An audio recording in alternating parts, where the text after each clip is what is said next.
بسم اللہ الرحمن الرحیم نحمده ونصلی علی رسولہ الکریم اما بعد فاعوذ باللہ من الشیطان الرجیم بسم اللہ الرحمن الرحیم قل ارأیتم ان کان من عند اللہ وکفرتم به وشہد شاہد من بنی اسرائیل علی مثلہ فآمن واستکبرتم ان اللہ لا یہدی القوم الظالمین صدق اللہ العظیم۔ نبی کریم صلی اللہ علیہ وسلم جب مکہ مکرمہ سے قباء کی طرف اور پھر قباء سے مدینہ منورہ کی طرف ہجرت فرما چکے اور مدینہ منورہ میں حضرت ابو ایوب انصاری رضی اللہ تعالیٰ عنہ کے مکان پہ تشریف فرما ہو چکے، تو اس کے بعد مدینہ منورہ میں جو یہودی آباد تھے مختلف قبائل میں تقسیم تھے، بنو قریظہ بھی تھے اس میں اور بنو خزاعہ بھی تھے اور اس کے علاوہ مختلف قبائل تھے، تو انہوں نے نبی کریم صلی اللہ علیہ وسلم کی خدمت میں حاضر ہونا شروع کیا اور نبی کریم صلی اللہ علیہ وسلم کے بارے میں مشورہ بھی کرنا شروع کیا۔ تو اس موقع پہ کچھ لوگ تو ایسے تھے جو نبی کریم صلی اللہ علیہ وسلم کی نشانیاں دیکھ کر اور آپ کو دیکھ کر فوراً پہچان گئے اور آپ پر ایمان لے آئے، لیکن بہت سے ایسے تھے کہ جو باوجود آپ کو دیکھنے کے، نشانیاں دیکھ کے، سمجھنے کے، پھر بھی ایمان نہیں لے کے آئے اور اپنے سابقہ مذہب پر ہی باقی رہے اور جہالت کے اور ضلالت کے اندھیروں میں قائم رہے اور نور کی طرف آنا انہوں نے گوارا نہیں کیا۔ چنانچہ سب سے پہلے جو سردار نبی کریم صلی اللہ علیہ وسلم کی خدمت میں حاضر ہوا وہ ابو یاسر ابن اخطب تھا، جو کہ حیی ابن اخطب کا بھائی ہے، جو کہ بعد میں نبی کریم صلی اللہ علیہ وسلم کا بہت بڑا دشمن بنا۔ وہ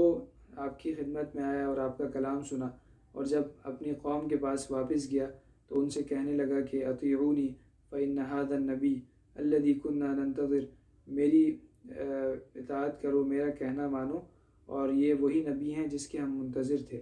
لیکن اس کی قوم میں سے جو اس کا بھائی تھا حیی ابن اخطب، اس نے اس کو جھٹلایا اور اس کو بولا کہ نہیں، ایسی بات نہیں ہے، اور قوم چونکہ حیی ابن اخطب ہی کی اطاعت کرتی تھی، پیروی کرتی تھی، اس وجہ سے اس کی قوم نبی کریم صلی اللہ علیہ وسلم پر ایمان نہیں لے کر آئی اور بدستور اپنے سابقہ مذہب پر ہی قائم رہی۔ اسی طرح حضرت سعید ابن مسیب رحمہ اللہ حضرت ابو ہریرہ رضی اللہ تعالیٰ عنہ سے روایت کرتے ہیں کہ نبی کریم صلی اللہ علیہ وسلم کے پاس ایک یہودی عالم ایسے وقت میں پہنچا جبکہ آپ سورہ یوسف کی تلاوت فرما رہے تھے۔ اس نے جب سورہ یوسف سنی تو بہت حیران ہوا اور آپ سے پوچھا کہ اس سورت کی آپ کو کس نے تعلیم دی ہے؟ نبی کریم صلی اللہ علیہ وسلم نے فرمایا کہ اللہ تعالیٰ نے مجھ کو اس کی تعلیم دی ہے،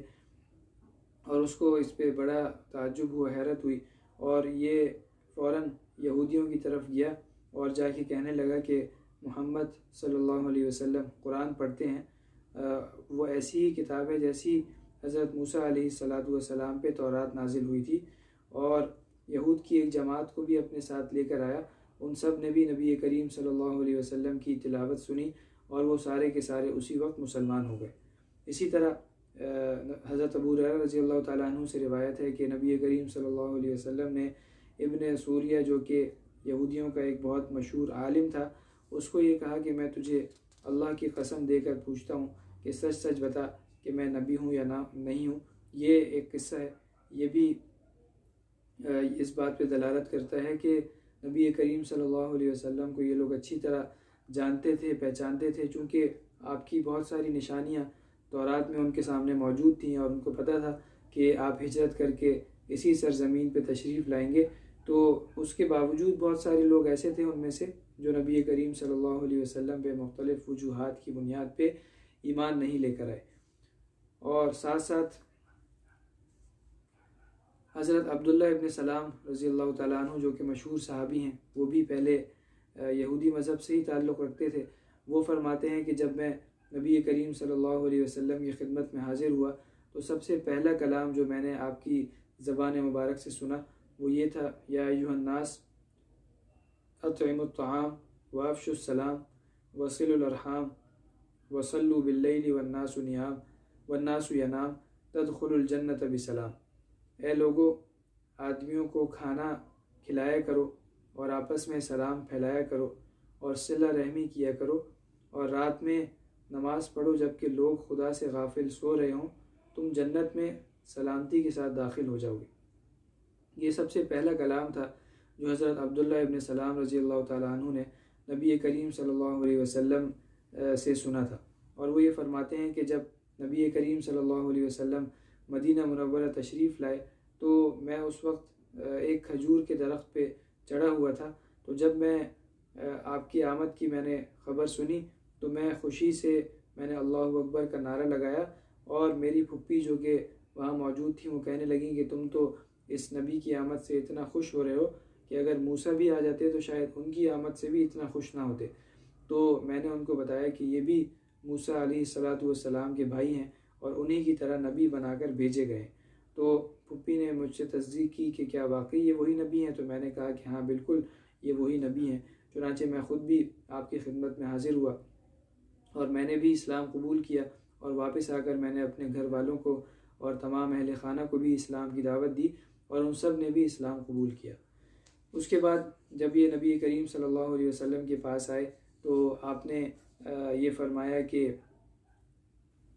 آپ نبی کریم صلی اللہ علیہ وسلم سے عرض کیا کہ یا رسول اللہ، کہ میری قوم کو میرے اسلام لانے کا علم ہو، اس سے پہلے ہی آپ مجھے اپنے پاس کہیں پہ چھپا کے یہودیوں سے میرا حال دریافت فرما لیں۔ چنانچہ نبی کریم صلی اللہ علیہ وسلم نے یہودیوں کو بلایا اور ان کو اپنے پاس ایک کمرے میں چھپا دیا، اور ان کو اسلام کی دعوت دی اور اللہ تعالیٰ سے ڈرایا اور اپنے اوپر اسلام لانے کا حکم دیا، لیکن انہوں نے اس بات کو تسلیم نہیں کیا اور یہ کہا کہ ہم اس طرح کی کسی بات کو نہیں جانتے۔ 3 مرتبہ آپ نے اسی طرح دعوت دی اور پھر یہ فرمایا کہ عبداللہ ابن سلام تمہارے یہاں کس قسم کے آدمی ہیں، کس درجے کے آدمی ہیں؟ تو انہوں نے کہا کہ یہ تو ہمارے سردار ہیں اور سردار کے بیٹے ہیں اور سب سے بہتر شخص کے بیٹے ہیں، اور خود بھی سب سے بہتر ہیں اور سب سے بڑے عالم ہیں ہمارے۔ نبی کریم صلی اللہ علیہ وسلم نے فرمایا کہ اگر عبداللہ ابن سلام میرے اوپر ایمان لے آئے تو کیا تم بھی ایمان لے آؤ گے، اسلام قبول کر لو گے؟ تو یہودیوں نے کہا کہ ہرگز وہ ایسا کر ہی نہیں سکتے، وہ آپ کے اوپر کبھی بھی ایمان نہیں لائیں گے۔ آپ نے پھر پوچھا کہ اگر بالفرض وہ ایمان لے آئے تو تم کیا کرو گے؟ تو انہوں نے کہا کہ نہیں، ایسا ہونا ممکن ہی نہیں ہے، وہ کبھی بھی آپ کے اوپر ایمان نہیں لے کے آ سکتے۔ چنانچہ نبی کریم صلی اللہ علیہ وسلم نے حضرت عبداللہ ابن سلام کو آواز دی اور باہر آنے کو کہا۔ وہ باہر آئے اور انہوں نے اشہد ان لا الہ الا اللہ و اشہد ان محمدًا عبدہ و رسولہ پڑھا۔ یہ سنتے ہی یہودی جو تھے وہ فوراً ہی ان کے تیور بدل گئے اور وہ یہ کہنے لگے کہ یہ سب سے بڑا جھوٹا ہے اور سب میں برا اور برے کا بیٹا ہے۔ یہ ان کی حالت تھی، اور اسی موقع پہ اسی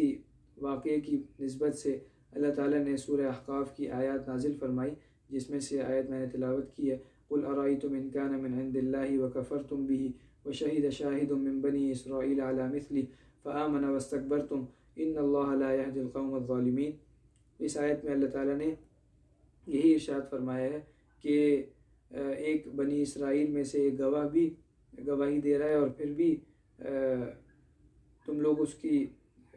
انکار کر رہے ہو اور اس کو جھٹلا رہے ہو، تو یہ بات درست نہیں ہے۔ یہ سورہ احقاف کی آیت نمبر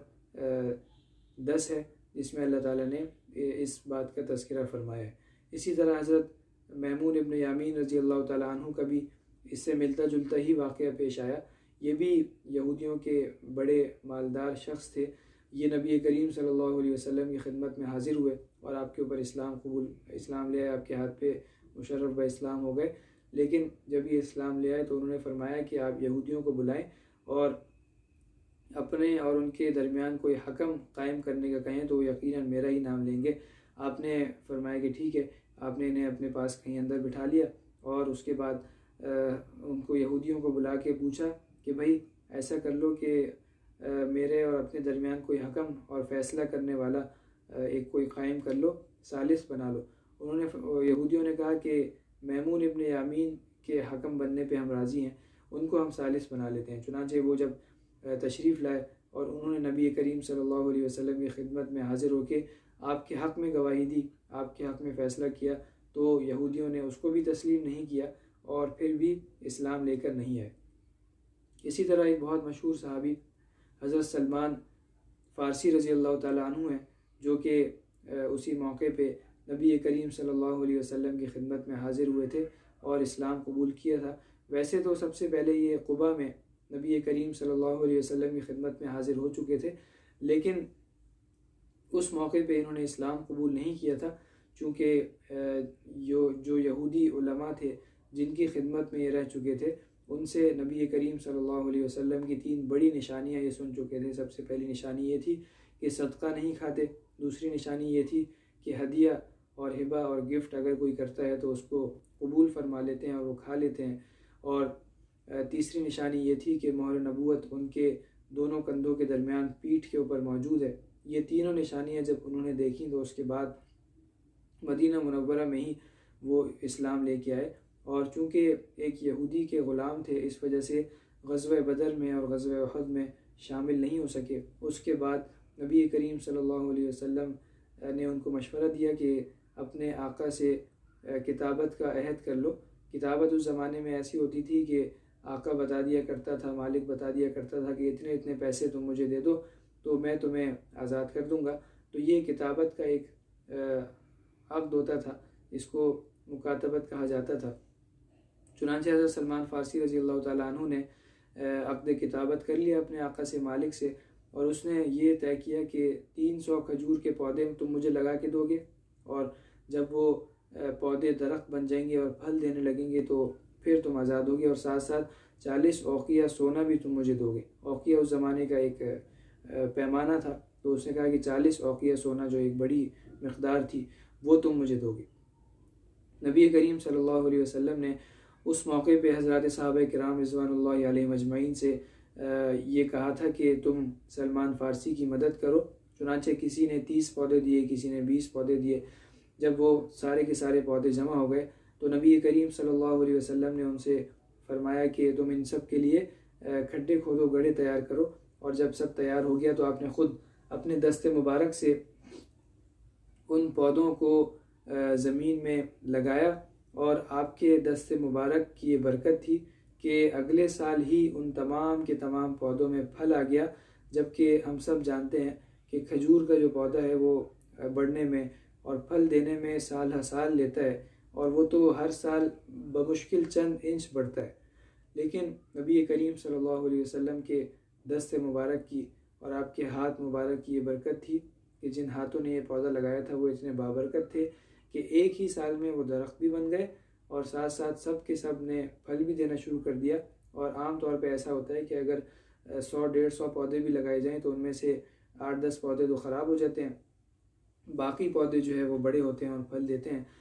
یہاں پہ 300 پودے لگائے نبی کریم صلی اللہ علیہ وسلم نے، اور سارے کے سارے پھل آور ہوئے اور سب نے پھل دیا، اور ان میں سے کوئی ایک پودا بھی خراب نہیں ہوا۔ یہ نبی کریم صلی اللہ علیہ وسلم کا ایک بہت بڑا معجزہ تھا جو آپ کے ہاتھوں ظاہر ہوا۔ اور پھر کہیں سے کوئی سونا نبی کریم صلی اللہ علیہ وسلم کی خدمت میں آیا تو آپ نے حضرت سلمان فارسی رضی اللہ تعالیٰ عنہ کو بلایا اور آپ سے یہ کہا کہ جا کے اپنے آقا کو دے دو۔ انہوں نے کہا کہ یہ تو بہت کم ہے، بہت تھوڑا ہے، مجھے تو بہت زیادہ سونا ادا کرنا ہے۔ آپ نے فرمایا کہ یہی جا کے اس کو دے دو۔ چنانچہ جب جا کے اس کو دیا اور اس کا وزن کیا تو جو سونا طے کیا گیا تھا وہ اس کے بالکل برابر نکلا، حالانکہ دیکھنے میں کم لگ رہا تھا لیکن وہ بھی بالکل برابر نکلا۔ اور اس طرح سے حضرت سلمان فارسی رضی اللہ تعالیٰ عنہ فرماتے ہیں کہ میری جان اس یہودی مالک سے اور آقا سے چھوٹی، اور پھر اس کے بعد غزوہ خندق سے لے کے آگے جتنے بھی غزوات ہوئے ہیں ان سب میں وہ شامل بھی رہے، اور خاص طور پہ غزوہ خندق کے موقع پہ جو خندق کھودی گئی تھی مدینہ منورہ کے، جب سارے کے سارے قریش پورے عرب کے ساتھ مل کر مدینہ منورہ پہ حملہ آور ہوئے تھے، تو خندق جو کھودی گئی تھی وہ حضرت سلمان فارسی رضی اللہ تعالیٰ عنہ ہی کے مشورے پہ کھودی گئی تھی۔ وہ چونکہ فارس سے آئے تھے، فارس کے رہنے والے تھے، وہاں پہ انہوں نے یہ دیکھا ہوا تھا کہ دشمن سے بچاؤ کے لیے اس طرح سے خندق کھودی جاتی ہے۔ انہوں نے نبی کریم صلی اللہ علیہ وسلم کی خدمت میں اپنا مشورہ عرض کیا تھا، اور آپ نے ان کے مشورے کو قبول فرما کے اس خندق کو کھودنے کا حکم دیا تھا۔ وہ اپنا واقعہ کچھ اس طرح سے بیان فرماتے ہیں کہ یہ چونکہ بہت بڑی عمر کے تھے، اور جو مورخین ہیں، جو تاریخ نگار ہیں، وہ یہ بتاتے ہیں کہ کم از کم بھی 250 سال سے اوپر ان کی عمر ہوئی ہے جو ان کی کل عمر ہے. کچھ حضرات 300 سال بھی بتاتے ہیں، کچھ حضرات یہ بھی کہتے ہیں کہ انہوں نے حضرت عیسیٰ علیہ السلام کا زمانہ بھی دیکھا ہے. لیکن ان تمام اقوال کے باوجود اس بات پہ سب متفق ہیں کہ 250 سال سے زیادہ عمر انہوں نے پائی ہے. چنانچہ یہ واقعہ اپنا اس طرح سے بیان فرماتے ہیں کہ میں ملک فارس میں رام ہرمز نام کا ایک علاقہ ہے، اس کے مضافات میں یہ رہا کرتے تھے. اور ان کا باپ جو تھا، ان کے والد جو تھے وہ چودھری تھے، اپنے قوم کے بڑے تھے. اور وہ فرماتے ہیں کہ مجھے میرے والد بہت ہی حفاظت سے رکھتے تھے، جیسے عام طور پہ لڑکیوں کو رکھا جاتا ہے اپنے گھر میں حفاظت کے ساتھ، اسی طرح میرے والد مجھے رکھا کرتے تھے. اور کہیں گھر سے باہر آنے جانے کی اجازت بھی عام طور پہ نہیں دیا کرتے تھے، گھر میں ہی مجھے رکھتے تھے. لیکن ایک مرتبہ ایسا ہوا کہ میرے جو والد تھے وہ گھر کی تعمیر میں مصروف تھے، تو مجبوراً انہیں مجھے کہیں پہ بھیجنا پڑا کسی کام سے، کھیت کی نگرانی کے لیے یا زمین کی خبرگیری کے لیے. ساتھ ساتھ میں مجھے یہ تاکید کی بھیجتے ہوئے کہ میں تمہیں بھیج تو رہا ہوں لیکن فوری طور پہ کام نمٹا کے واپس آ جانا، کہیں ادھر ادھر نہیں جانا. حضرت سلمان فارسی رضی اللہ تعالیٰ عنہ فرماتے ہیں کہ میں وہاں سے نکلا اس کام کے لیے، اور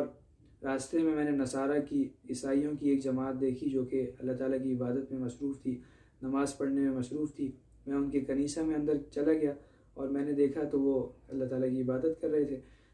تو چونکہ یہ تو ان کے جو والد تھے وہ فارسی تھے اور آگ کی پوجا اور پرستش کیا کرتے تھے. اور یہ فرماتے ہیں کہ جو نصارہ اور عیسائیوں کی عبادت کا طریقہ تھا، نماز پڑھنے کا طریقہ تھا، وہ مجھے بہت اچھا لگا، پسند آیا. اور میں نے ان سے پوچھا کہ یہ جو تمہارا دین ہے اس کی اصل اور بنیاد کس ملک میں ہے؟ انہوں نے بتایا کہ ملک شام میں اس وقت ہمارا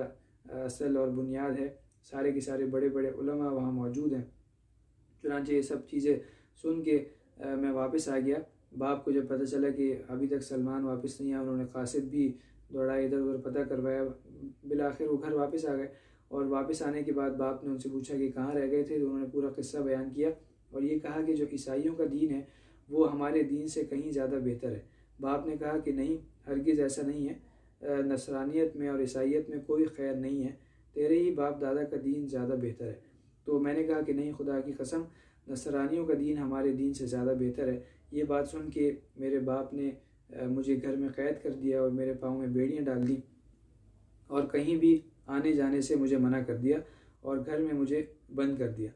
میں نے خفیہ طور پہ عیسائیوں کو، نصرانیوں کو پیغام بھیجا کہ جب کبھی ملک شام کی طرف تمہارا کوئی قافلہ جا رہا ہو تو تم مجھے بھی پیغام دے دینا، تو میں بھی اس کے ساتھ جاؤں گا. چنانچہ انہوں نے جب قافلہ جانے لگا تو مجھے پیغام بھیج دیا. میں خفیہ طور پہ اپنے گھر سے نکلا اور اس قافلے میں شامل ہو گیا اور میں ملک شام پہنچ گیا. وہاں پہنچ کے وہاں کا جو بڑا عالم تھا نصرانیوں کا، عیسائیوں کا، اس کی خدمت میں چلا گیا اور اس کو اپنا پورا ماجرا بیان کیا اور اس کی خدمت میں رہنے کی اجازت لی. چنانچہ اس نے مجھے اجازت دے دی،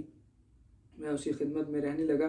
لیکن جب کچھ عرصہ گزرا تو میں نے یہ محسوس کیا کہ یہ جو عالم بنا پھرتا ہے یہ صحیح آدمی نہیں ہے، لوگوں سے صدقہ و خیرات کے پیسے وصول کرتا ہے اور بجائے غریبوں میں تقسیم کرنے کے اپنے پاس ہی رکھ لیتا ہے اور اس میں سے خود اس کے اوپر قابض ہو جاتا ہے. کچھ عرصہ گزرا تھا کہ اس کا انتقال ہو گیا. لوگ اس کے تجہیز و تکفین میں مصروف ہونے لگے اور بڑے اعزاز و اکرام کے ساتھ اس کے دفن کی تیاریاں کرنے لگے. لیکن میں نے ان لوگوں کو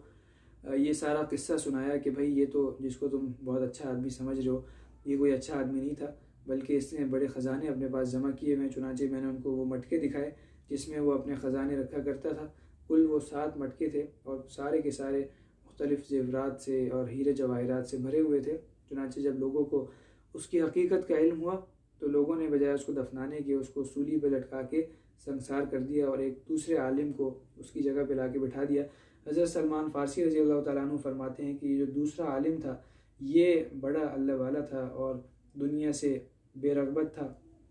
اور اللہ تعالیٰ کی عبادت میں مصروف رہتا تھا. چنانچہ مجھے بھی ان سے بہت زیادہ محبت ہو گئی اور میں ان کی خدمت میں رہا اور یہاں تک کہ ان کی موت کا وقت آ گیا، ان کا انتقال ہونے لگا. تو میں نے ان سے پوچھا کہ اب میں یہاں سے کس کی خدمت میں جاؤں؟ تو انہوں نے موصل میں ایک عالم کا بتایا کہ تم جب موصل میں جاؤ گے تو ایک عالم وہاں پہ اس طرح کے ہیں، ان کے پاس چلے جاؤ، ان کی خدمت میں رہو۔ چنانچہ میں ان کے پاس چلا گیا۔ کچھ عرصے بعد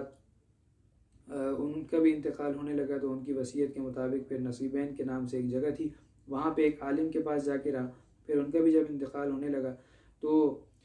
میں نے ان سے بھی یہ پوچھا کہ میں پہلے بھی 2 علماء کے پاس رہ چکا ہوں، اب آپ بتائیں کہ میں کہاں جاؤں جو اچھے عالم ہوں، جو نصرانیت پہ عیسائیت پہ قائم ہوں۔ انہوں نے کہا کہ میری نظر میں اس وقت دنیا میں کوئی بھی ایسا عالم موجود نہیں ہے جس کے پاس میں تمہیں بھیج سکوں، البتہ مجھے یہ بات معلوم ہے کہ نبی آخر الزمان جو کہ آخری نبی ہیں، اللہ تعالیٰ کے محبوب پیغمبر ہیں، ان کی تشریف آوری کا وقت قریب آ چکا ہے، اور ان کی جو ہجرت ہوگی وہ اس طرح کے علاقے میں ہوگی جہاں پہ کھجور کے درخت ہوں گے اور یہ اس علاقے کی صفات ہوں گی۔ تم ایسا کرو کہ اس علاقے میں چلے جاؤ، اور وہاں پہ جب وہ نبی تشریف لے آئیں تو ان کی خدمت میں حاضر ہو جانا اور ان کے پاس رہنا۔ تو میں نے یہ بات تسلیم کر لی اور مان لیا، اور کچھ گائیں بکریاں وغیرہ بھی میرے پاس جمع ہو گئی تھیں۔ اور اس کے انتقال کے بعد عرب کا ایک قافلہ جا رہا تھا، تو میں نے ان کے ساتھ جا کے ان سے کہا کہ یہ گائیں اور بکریاں ساری کی ساری میری تم ہی رکھ لو، بس میں تمہارے ساتھ جانا چاہ رہا ہوں، اور مجھے ایسا جو علاقہ ہے وہاں تک تم مجھے پہنچا دینا، اور اس کے بدلے میں یہ گائیں بکریاں ساری کی ساری تمہاری ہو جائیں گی۔ انہوں نے مجھے اپنے ساتھ لے لیا، لیکن میرے ساتھ یہ برائی کی کہ مجھے گائیں بکریاں بھی میری لے لیں اور ساتھ ساتھ مجھے بھی غلام بنا کر کسی کے ہاتھوں فروخت کر دیا۔ اور وادی قریٰ میں انہوں نے یہ بدسلوکی کی کہ مجھے غلام بنا کر کسی یہودی کے ہاتھ فروخت کر دیا۔ پھر اس یہودی نے ایک اور یہودی جو کہ بنو قریظہ سے اس کا تعلق تھا، اس کے ہاتھوں مجھے بیچ دیا، اور وہ یہودی جب مجھے مدینہ منورہ لے کر آیا تو اس کو دیکھتے ہی میں سمجھ گیا کہ یہ تو وہی سرزمین ہے جس کی مجھے اس عیسائی عالم نے خبر دی تھی۔ تو میں بڑا خوش ہوا کہ میں یہیں پہ پہنچ گیا، اللہ تعالیٰ نے مجھے یہاں پہنچا دیا۔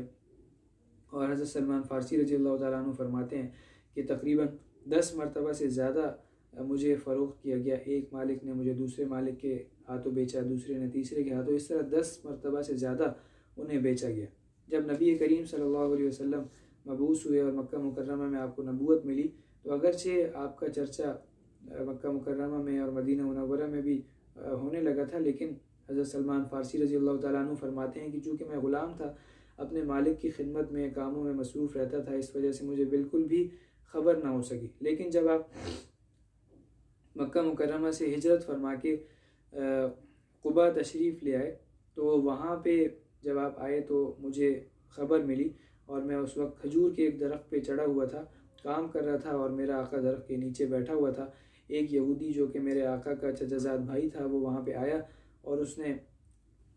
کہا کہ خدا بنی قیلہ یعنی انصار کو ہلاک کرے، قباء میں ایک شخص ارد گرد جمع ہے جو کہ مکہ سے آیا ہے، اور یہ کہتے ہیں کہ یہ شخص نبی اور پیغمبر ہے۔ حضرت سلمان فارسی رضی اللہ تعالیٰ عنہ فرماتے ہیں کہ فواللہ ان هو الا اخذتنی العرواء حتی ظننت انی ساسقط علی صاحبی، کہ مجھے ایسی کپکپی اور لرزہ طاری ہوا یہ سن کر کہ مجھے ایسا لگنے لگا کہ کہیں میں اوپر سے اپنے آقا کے اوپر نہ گر پڑوں جو کہ نیچے درخت کے نیچے بیٹھا ہوا ہے، کیونکہ اتنی بڑی خبر تھی ان کے لیے، اور پتہ نہیں کتنے سال سے یہ انتظار فرما رہے تھے کہ کب نبی کریم صلی اللہ علیہ وسلم تشریف لائیں اور میں ان کی خدمت میں حاضر ہوں، اور اس کے لیے پتہ نہیں کتنی قربانیاں دی تھیں، آزادی ان کی چلی گئی تھی، اور اسی طرح طرح کے کام ان کو سال سے کرنے پڑتے تھے، ظلم سہ رہے تھے، تو بہت بڑی خبر تھی، بڑی خوشخبری تھی۔ اس وجہ سے فرماتے ہیں کہ کب کبھی میرے اوپر طاری ہو گئی، لرزہ طاری ہو گیا، اور میں جلدی سے درخت سے اترا اور اس سے پوچھنے لگا کہ یہ ذرا بتاؤ کہ کیا معاملہ ہے، تم کیا بیان کرتے ہو، مجھے بھی ذرا بتاؤ۔ تو یہ سن کے میرے آقا کو غصہ آ گیا، میرے مالک کو غصہ آ گیا، اور میرے منہ پہ بہت زور سے اس نے تھپڑ مارا اور کہا کہ تمہیں اس سے کیا کام، تم جا کے اپنا کام کرو۔ چنانچہ جب شام ہوئی اور کام سے فراغت ہوئی تو فرماتے ہیں کہ میں قباء میں نبی کریم صلی اللہ علیہ وسلم کی خدمت میں حاضر ہوا، اور جو کچھ میرے پاس موجود تھا میں نے آپ کی خدمت میں پیش کیا، اور آپ سے فرمایا اور آپ سے یہ کہا کہ یہ میری طرف سے مجھے پتہ چلا ہے کہ آپ اور آپ کے ساتھی جو ہیں وہ ضرورت مند ہیں، ان کے پاس کھانے پینے کو کچھ نہیں ہے، تو یہ میری طرف سے صدقہ ہے، آپ یہ رکھ لیں اور اپنے ساتھیوں کو بھی دے دیں۔ نبی کریم صلی اللہ علیہ وسلم نے صدقہ قبول کرنے سے انکار فرما دیا اور یہ کہا، اپنے صحابہ سے یہ فرمایا کہ تم لوگ یہ کھا لو، اپنے لیے قبول نہیں کیا۔ تو حضرت سلمان فارسی فرماتے ہیں کہ میں نے دل میں سوچا کہ ایک نشانی تو پوری ہو گئی جو مجھے عیسائی عالم نے بتائی تھی۔ اس کے بعد دوبارہ سے میں اپنے کام پہ چلا گیا، اور جب مدینہ منورہ آپ حاضر ہوئے، جب مدینہ منورہ آپ تشریف لے آئے، تو پھر میں دوبارہ سے نبی کریم صلی اللہ علیہ وسلم کی خدمت میں حاضر ہوا، اور یہ کہنے لگا کہ آپ کی خدمت میں کچھ پیش کرنا چاہتا ہوں، صدقہ تو آپ قبول نہیں فرماتے، تو یہ ہدیہ لے کے میں حاضر ہوا ہوں۔ تو آپ نے قبول فرما لیا اور اس میں سے خود بھی کھایا اور حضرات صحابہ کرام کو بھی کھلایا۔ تو میں نے دل میں سوچا کہ دوسری جو نشانی تھی کہ ہدیہ قبول فرما لیتے ہیں، وہ بھی پوری ہو گئی، اور پھر میں دوبارہ واپس آ گیا، اپنے کام کاج میں لگ گیا۔ 2-4 روز کے بعد پھر دوبارہ میں آپ کی خدمت میں حاضر ہوا، اور آپ اس وقت ایک جنازے کے ہمراہ جنت البقیع میں تشریف فرما تھے۔ صحابہ کرام رضوان اللہ علیہم اجمعین کی ایک جماعت بھی آپ کے ساتھ موجود تھی۔ تو میں آپ کو سلام کر کے آپ کی پیٹھ مبارک کی طرف اٹھ کے چلا گیا، تو آپ فوراً سمجھ گئے کہ میری مراد کیا ہے۔ آپ نے اپنی پیٹھ سے کپڑا ہٹایا، تو میں نے وہاں پہ دیکھا کہ دونوں کندھوں کے درمیان مہر نبوت موجود ہے۔ تو میں یہ دیکھ کے میں نے اس کو بوسہ دیا، مہر مبارک کو بوسہ دیا، اور میں رو پڑا۔ یہ خوشی کے آنسو تھے۔ اتنے سالوں بعد اور اتنی مشقت اٹھانے کے بعد، تکالیف اٹھانے کے بعد نبی کریم صلی اللہ علیہ وسلم سے ملاقات تھی، اور آپ کی جو تینوں نشانیاں تھیں وہ پوری ہو گئی تھیں۔ چنانچہ یہ خوشی کی وجہ سے رو پڑے۔ نبی کریم صلی اللہ علیہ وسلم نے ارشاد فرمایا کہ سامنے آؤ۔ جب میں سامنے آیا، اور جس طرح میں نے یہ پورا واقعہ جس طرح یہ میں نے بتایا ہے حضرت سلمان فارسی رضی اللہ تعالیٰ عنہ کی زبانی، اسی طرح وہ فرماتے ہیں کہ میں نے نبی کریم صلی اللہ علیہ وسلم کی خدمت میں یہ تمام کا تمام واقعہ تفصیل سے عرض کیا۔ نبی کریم صلی اللہ علیہ وسلم بہت زیادہ خوش ہوئے، اور حضرات صحابہ کرام رضوان اللہ علیہ مجمعین بھی اس وقت سب موجود تھے۔ میں اسی وقت اسلام میں نے قبول کر لیا اور اسلام میں داخل ہو گیا۔ اس کے بعد اپنے آقا کی خدمت کی وجہ سے فرماتے ہیں کہ بہت زیادہ وقت نہیں مل سکا مجھے، غزوہ بدر میں اور احد میں بھی اسی وجہ سے شریک نہیں ہو سکا۔ بعد میں پھر وہ ان کی آزادی کا وہ واقعہ پیش آیا جو کہ میں نے اس سے پہلے ہی آپ حضرات کی خدمت میں عرض کر دیا تھا، اور جو پودے لگائے تھے نبی کریم صلی اللہ علیہ وسلم نے، اور جو جس طرح سے سونے کی تعمیر، سونے کی جو ادائیگی ہوئی تھی، وہ میں نے دونوں باتیں بتا دی ہیں۔ اس کے بعد مسجد نبوی صلی اللہ علیہ وسلم کی تعمیر کا واقعہ پیش آیا، جس جگہ پہ قباء سے آنے کے بعد نبی کریم صلی اللہ علیہ وسلم کی اونٹنی آ کے بیٹھی تھی، وہ جگہ سہل اور سہیل نامی 2 یتیم تھے، بچے تھے، ان کی تھی، اور وہاں پہ کھجوروں کا ایک ایسی جگہ تھی جہاں پہ کھجوروں کو سکھایا جاتا تھا۔ جیسا کہ آج کل جو کھجوروں کے باغات والے ہیں وہ جانتے ہوں گے کہ جب کھجوریں اتارتے ہیں درخت سے تو ان کو زمین پہ رکھ کے سکھایا جاتا ہے، تو اسی طرح سہل اور سہیل 2 بچے تھے، یتیم تھے، ان کی جگہ تھی، اور وہاں پہ کھجوروں کو رکھ کے سکھایا جاتا تھا۔ تو نبی کریم صلی اللہ علیہ وسلم نے وہاں پہ مسجد نبوی تعمیر فرمانے کا ارادہ کیا، اور ان کے جو چچا تھے ان کو بلایا اور ان سے بات چیت کی کہ یہ زمین ہمیں فروخت کر دیں۔ بچوں نے جب دیکھا کہ یہ مسجد بنانے کے لیے آپ یہ لینا چاہ رہے ہیں، تو انہوں نے کہا کہ ہم بغیر کسی قیمت کے ہی آپ کو دیتے ہیں یہ زمین، ہم کسی قیمت کی ہمیں ضرورت نہیں ہے۔ لیکن نبی کریم صلی اللہ علیہ وسلم نے اس بات کو منظور نہیں فرمایا، اور حضرت صدیق اکبر رضی اللہ تعالیٰ عنہ سے فرمایا کہ اس زمین کی قیمت ادا کرو۔ چنانچہ 10 دینار جو قیمت تھی حضرت صدیق اکبر رضی اللہ تعالیٰ عنہ نے اپنے پاس سے ادا فرمائی، اور مسجد نبوی صلی اللہ علیہ وسلم جس جگہ تعمیر ہوئی اس کی سب سے پہلی زمین جو خریدی گئی وہ حضرت صدیق اکبر رضی اللہ تعالیٰ عنہ کے پیسوں سے خریدی گئی، اور قیامت تک جب تک یہ مسجد قائم رہے گی تو اس وقت تک ان کے لیے صدقہ جاریہ رہے گا۔ اس کے بعد نبی کریم صلی اللہ علیہ وسلم نے اس زمین پر مسجد تعمیر فرمائی، اور اس مسجد کی جو تعمیر ہوئی وہ کچی اینٹوں سے ہوئی، اور ساتھ ساتھ اس میں جو ستون اور کالم جو استعمال کیے گئے، کھجوروں کے جو درخت ہوتا ہے اس کا جو تنا ہوتا ہے اس کو استعمال کیا گیا، اور چھت جو تھی اس کی وہ بھی بالکل کچی تھی، کھجوروں کی جو شاخیں ہوتی ہیں اور جو اس کے پتے ہوتے ہیں وہ چھت میں لگائے گئے تھے۔ چنانچہ جب بارش ہوتی تھی تو پانی بھی اندر آ جایا کرتا تھا، بعد میں پھر اس کو گارے سے لیپ دیا گیا تھا تاکہ پانی اندر نہ آ سکے۔ اس تعمیر میں نبی کریم صلی اللہ علیہ وسلم خود بنفس نفیس شامل تھے، اور حضرات صحابہ کرام رضوان اللہ علیہم اجمعین بھی اس کے اندر شامل تھے۔ نبی کریم صلی اللہ علیہ وسلم اور حضرات صحابہ کرام سارے کے سارے بڑے جوش اور جذبے کے ساتھ اس مسجد کی تعمیر فرما رہے تھے، اور حضرات صحابہ کرام مختلف اشعار پڑھ کر اس مسجد کی تعمیر کر رہے تھے۔ حضرت علی کرم اللہ وجہہ بھی اس میں شامل تھے، حضرت ابوبکر صدیق رضی اللہ تعالیٰ عنہ، حضرت عمر فاروق رضی اللہ تعالیٰ عنہ، اور جتنے بھی حضرات صحابہ کرام ہیں سارے کے سارے شامل تھے۔ حضرت طلق ابن علی رضی اللہ تعالیٰ عنہ فرماتے ہیں کہ نبی کریم صلی اللہ علیہ وسلم نے مجھے گارا گھولنے کا حکم دیا، جو سیمنٹ وغیرہ جیسے آج کل بنایا جاتا ہے، پھر اس سے اینٹوں کو جوڑا جاتا ہے، اس قسم کی کوئی چیز بنانے کا حکم دیا۔ میں نے آپ سے عرض کیا کہ یا رسول اللہ میں بھی اینٹیں اٹھا کے لاتا ہوں۔ آپ نے فرمایا کہ نہیں، تم گارا گھولو، تم اس کام سے اچھی طرح واقف ہو۔ تو یہ اس واقعات ہیں۔ اسی طرح یہ جو مسجد تھی، یہ سیرت نگار حضرات فرماتے ہیں کہ سادگی میں اپنی مثال آپ تھی، چنانچہ اس کی جو دیواریں تھیں وہ کچی اینٹوں سے بنی ہوئی تھیں اور کوئی پکی اینٹیں اس میں نہیں لگائی گئی تھیں۔ اسی طرح سے 100 گز سے بھی چھوٹی مسجد تھی، یعنی اگر اس کی لمبائی اس وقت کوئی ناپنا چاہتا تو 100 گز سے کم نکلتی، اور اگر چوڑائی ناپنا چاہتا تو وہ بھی 100 گز سے کم ہی نکلتی۔ بعض روایات میں یہ بھی آیا ہے کہ 100 گز سے زیادہ تھی، لیکن حضرات محدثین کرام اس میں تطبیق اس طرح سے کرتے ہیں کہ نبی کریم صلی اللہ علیہ وسلم کی عمر مبارک میں ہی اس مسجد کی 2 مرتبہ تعمیر ہوئی ہے۔ سب سے پہلے تو یہی تعمیر ہے جس کا ابھی ہم ذکر کر رہے ہیں اور ابھی ہم پڑھ رہے ہیں، اور دوسری تعمیر غزوہ خیبر کے بعد سن 7 ہجری میں دوبارہ سے اس کی توسیع بھی ہوئی اور تعمیر بھی ہوئی، چونکہ مسجد تنگ پڑ رہی تھی، چھوٹی پڑ رہی تھی، چنانچہ نبی کریم صلی اللہ علیہ وسلم نے برابر میں جو ایک انصاری صحابی کی زمین تھی اس کو خرید کے وہاں پہ بھی مسجد بنائی۔ تو اس طرح گویا 2 مرتبہ تعمیر ہوئی۔ تو جن روایات میں 70 یا 80 گز کا ذکر ہے وہ پہلی تعمیر کا ہے، اور جن روایات میں 100 گز کا یا 100 سے زائد گز کا ذکر ہے وہ دوسری تعمیر کا ہے۔ چنانچہ اس طرح سے تمام کی تمام روایات میں تطبیق ہو جاتی ہے۔ اور اس وقت